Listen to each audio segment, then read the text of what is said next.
ಭಾರತ ಮತ್ತು south Africa ನಡುವಿನ ಮೂರನೇ ಮ್ಯಾಚ್ ಅಲ್ಲಿ ಕೊನೆಗೂ ಕೂಡ ಟೀಮ್ ಇಂಡಿಯಾ ಗೆದ್ದು ಕಮ್ಬ್ಯಾಕ್ ಮಾಡಿದೆ. ಸೆಕೆಂಡ್ ಪಂದ್ಯದಲ್ಲಿ ಸೋತರೂ ಕೂಡ ಮೂರನೇ ಪಂದ್ಯದಲ್ಲಿ ಗೆದ್ದು ಸರಣಿಯಲ್ಲಿ ಲೀಡ್ ಸಾಧಿಸಿದೆ.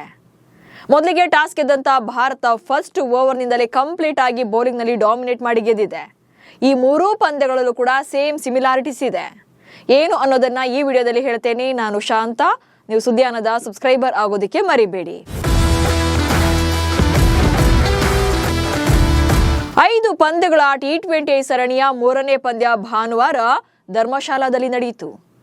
ಈ ಪಂದ್ಯಕ್ಕೆ ಭಾರತ ಪ್ಲೇಯಿಂಗ್ 11 ನಲ್ಲಿ 2 ಬದಲಾವಣೆಗಳೊಂದಿಗೆ ಕಣಕ್ಕಿಳಿಸಲಾಗಿತ್ತು. ಜಸ್ಪ್ರೀತ್ ಬುಮ್ರಾ ಹಾಗೆ ಅಕ್ಷರ್ ಪಟೇಲ್ ರನ್ನ ಹೊರಗಿಟ್ಟು ಕುಲ್ದೀಪ್ ಯಾದವ್ ಹಾಗೆ ಹರ್ಷಿತ್ ರಾಣಾ ಅವರನ್ನ ಆಡಿಸಲಾಗಿತ್ತು. ಉಳಿದಂತೆ ಬ್ಯಾಟಿಂಗ್ ನಲ್ಲಿ ಯಾವುದೇ ಬದಲಾವಣೆ ಇರಲಿಲ್ಲ. ಇನ್ನು ಮೊದಲಿಗೆ ಟಾಸ್ ಗೆದ್ದಂತ ಸೂರ್ಯಕುಮಾರ್ ಯಾದವ್ ಬೌಲಿಂಗ್ ಅನ್ನ ಚೂಸ್ ಮಾಡಿಕೊಳ್ತಾರೆ. ಈ ಪ್ಲಾನ್ ಚೆನ್ನಾಗಿ ವರ್ಕೌಟ್ ಆಯಿತು. ದಕ್ಷಿಣ ಆಫ್ರಿಕಾವನ್ನ 7 ವಿಕೆಟ್ಗಳಿಂದ ಸೋಲಿಸಿ ಭಾರತ ಸರಣಿಯಲ್ಲಿ 2-1 ಅಂತರದಲ್ಲಿ ಮುನ್ನಡೆ ಸಾಧಿಸಿದೆ. ಆಕ್ಚುಲಿ ಈ ಮ್ಯಾಚ್ ನ ಕಂಪ್ಲೀಟ್ ಕ್ರೆಡಿಟ್ ಬೌಲರ್ಗಳಿಗೆ ಸಲ್ಲಬೇಕು. ದಕ್ಷಿಣ ಆಫ್ರಿಕಾ ಪರ ಮಾರ್ಕ್ರಮ್ ಏಕಾಂಗಿ ಹೋರಾಟ. ಬ್ಯಾಟಿಂಗ್ ಆರಂಭ ಮಾಡಿದಂತ ದಕ್ಷಿಣ ಆಫ್ರಿಕಾ ಪರ ಕ್ವಿಂಟನ್ ಡಿಕಾಕ್ ಹಾಗೆ ರೀಜಾ ಹೆಂಡ್ರಿಕ್ಸ್ ಇನ್ನಿಂಗ್ಸ್ ಅನ್ನ ಆರಂಭ ಮಾಡ್ತಾರೆ. ಆದ್ರೆ ಮೊದಲ ಓವರ್ನಲ್ಲೇ ಭಾರತ ಪರ Harshdeep Singh big breakthrough ತಂದುಕೊಡ್ತಾರೆ. ಹೆಂಡ್ರಿಕ್ಸ್ ಅನ್ನ ಡಕ್ಔಟ್ ಮಾಡ್ತಾರೆ. ಅಂಡ್ ಸೆಕೆಂಡ್ ಓವರ್ನಲ್ಲಿ ಡಿಕಾಕ್ಗೆ ರಾಣಾ ಪೆವಿಲಿಯನ್ ದಾರಿ ತೋರಿಸಿದ್ರು. ಪವರ್ ಪ್ಲೇನಲ್ಲಿ 25 ರನ್ಗಳಿಗೆ ಸೌತ್ ಆಫ್ರಿಕಾ 3 ವಿಕೆಟ್ ಅನ್ನ ಕಳ್ಕೊಂಡಾಗಿತ್ತು. ಅಲ್ಲಿಂದ ಆಚೆಗೆ ಕಂಬ್ಯಾಕ್ ಮಾಡೋಕೆ ಸಾಧ್ಯನೇ ಆಗಲಿಲ್ಲ. ನಾಯಕ ಏಡಮ್ ಮಾರ್ಕ್ರಮ್ ಮಾತ್ರವೇ ಏಕಾಂಗಿ ಹೋರಾಟ ನಡೆಸಿದ್ರು. ಕೊನೆವರೆಗೂ ನಿಂತು 61 ರನ್ಗಳನ್ನ ಕಲೆ ಹಾಕಿದ್ರು. ಉಳಿದಂತೆ ಫೆರಾರಾ ಮತ್ತು ನಾಡ್ಜೆ ಬಿಟ್ರೆ ಉಳಿದವ್ರು ಯಾರು ಕೂಡ ಡಬಲ್ ಡಿಜಿಟ್ ಕೂಡ ಸ್ಕೋರ್ ಮಾಡಲಿಲ್ಲ. ಅಂದ್ರೆ ಬಿಲೋ 9 ಒಳಗೆ ಎಲ್ಲರೂ ಕೂಡ ಔಟ್ ಆದ್ರು. ಸೊ ಪರಿಣಾಮ 20 ಓವರ್ಗಳಲ್ಲಿ 117 ರನ್ ಗಳಿಸಿ ಆಲ್ ಔಟ್ ಆಯಿತು ದಕ್ಷಿಣ ಆಫ್ರಿಕಾ. ಭಾರತದ ಎಲ್ಲಾ ಬೌಲರ್ಗಳು ವಿಕೆಟ್ ಅನ್ನ ಪಡ್ಕೊಂಡಿದ್ದು ವಿಶೇಷವಾಗಿತ್ತು.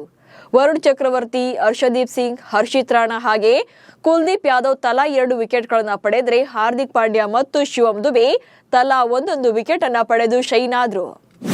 6 ಮೂಲಕ ಖಾತೆ ತೆರೆದ ಅಭಿಷೇಕ್ ಆರ್ಭಟ. ಇನ್ನು ಸಾಧಾರಣ ಗುರಿಯನ್ನ ಬೆನ್ನಟ್ಟಿದಂತಹ ಭಾರತ ಪರ ಅಭಿಷೇಕ್ ಶರ್ಮಾ ಹಾಗೆ ಶುಭ್ಮನ್ ಗಿಲ್ ಇನ್ನಿಂಗ್ಸ್ ಅನ್ನ ಆರಂಭ ಮಾಡ್ತಾರೆ. ಅಭಿಷೇಕ್ ಅಂತೂ ಫಸ್ಟ್ ಬಾಲ್ ಅಲ್ಲೇ 6 ಬಾರಿಸಿ ಬೌಲರ್ಗೆ ಶಾಕ್ ಕೊಟ್ರು. ಇನ್ನು ಶುಭ್ಮನ್ ಗಿಲ್ ಮತ್ತೊಂದು ಡಕ್ಔಟ್ ಆಗೋದನ್ನ ಕೂದಲೆಳೆ ಅಂತರದಲ್ಲಿ ತಪ್ಪಿಸ್ಕೊಳ್ತಾರೆ. LBW ಆಗ್ಬೇಕಿತ್ತು, ಬಟ್ ಅದು ಸ್ವಲ್ಪ ಇದರಲ್ಲೇ ಮಿಸ್ ಆಗುತ್ತೆ. ಒಂದ್ ಕಡೆ ಗಿಲ್ ಕ್ರೀಸ್ ನಲ್ಲಿದ್ರೆ ಅತ್ತ ಗ್ಯಾಲರಿಯಲ್ಲಿಯೇ ಗಿಲ್ ಸಹೋದರಿ ಪ್ರಾರ್ಥನೆ ಮಾಡ್ತಾ ಇದ್ರು. ಇವತ್ತಾದ್ರೂ ಬಿಗ್ ಇನ್ನಿಂಗ್ಸ್ ಬರ್ಲಿ ಅನ್ನೋ ತರ ಪ್ರೇಯರ್ ಮಾಡ್ತಾ ಇದ್ರು. ಈ ವೇಳೆ ಅಭಿಷೇಕ್ ಶರ್ಮಾ 35 ರನ್ ಗಳಿಸಿ ಔಟ್ ಆಗ್ತಾರೆ. ಗಿಲ್ ಕಾನ್ಫಿಡೆಂಟ್ ಆಗಿ ಕಂಡ್ರೂ ಕೂಡ ಅಭಿಷೇಕ್ ಔಟ್ ಆದ್ಮೇಲೆ ಮತ್ತೆ ಸ್ಟ್ರಗಲ್ ಕಾಣ್ತಾ ಇತ್ತು. ಅಂತಿಮವಾಗಿ 28 ರನ್ ಗಳಿಸಿ ಔಟ್ ಆಗ್ತಾರೆ ಗಿಲ್.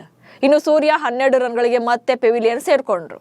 ಅಂತಿಮವಾಗಿ ಶಿವಮ್ ದುಬೆ ಹಾಗೆ ತಿಲಕ್ ವರ್ಮಾ ಮ್ಯಾಚ್ ಫಿನಿಶ್ ಮಾಡ್ತಾರೆ. ಭಾರತ 15.5 ಓವರ್ಗಳಲ್ಲಿ 120 ರನ್ ಗಳಿಸಿ ಪಂದ್ಯವನ್ನ ಗೆದ್ದುಕೊಳ್ಳುತ್ತೆ. ಹಾಗೆ ಪಂದ್ಯದಲ್ಲಿ ಲೀಡ್ ಸಾಧಿಸಿದೆ. ಇನ್ನು ಕಳೆದ 3 T20 ಪಂದ್ಯಗಳಲ್ಲಿ ಸೇಮ್ ಸಿಮಿಲಾರಿಟೀಸ್ ಇದೆ.